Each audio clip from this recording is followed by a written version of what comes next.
In this video, we will be covering how to remove backgrounds in Photoshop. Choose Select at the top, hit Color Range from the drop-down. Use the eyedropper tool to select whatever your background color is directly from your picture. Make sure that on the right side, your background layer is unlocked, so it's just a layer, and then if you hit the delete key, your background will be deleted. As you can see, the cropping isn't perfect, but it's definitely a good start, and you can go in from there and fix it if you need to. In this next example, our background is still single color, but it does have some shadow occurring from the subject. Hit Select, Color Range, and then from there, use the eyedropper tool and hold Shift to select the different color ranges that are in your picture. Once you can clearly see your subject in the preview window, hit OK. Unlock your layer and hit the delete key to delete the background. You can use the eraser tool to clean up any dirty edges. We can also use the remove background tool that's built into Adobe Photoshop. Unlock your layer is on the right hand side under the properties under the quick actions dropdown. In this case, it works really well and gives us a really nice mask.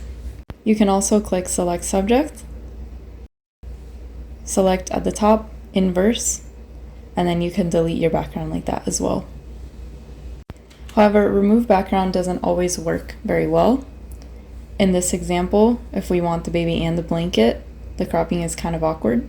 So we can go ahead and we can select our subject manually.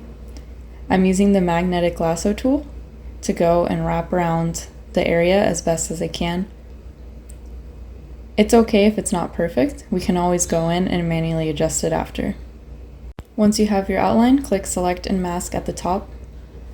You can see the edges are a little blurry. So what we can do is use our brush tool on the minus sign to try and clean up some of that fuzziness from the edges.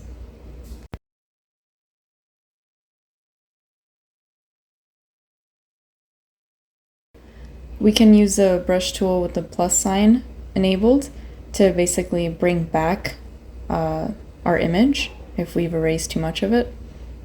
Just make sure you're working with the plus and the minus brush tools to sort of clean your image as best as you can.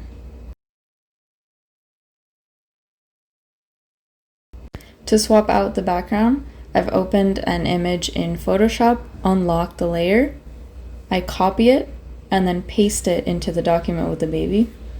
Drag it down so that it's under the layer of the baby, and now you have a baby in space.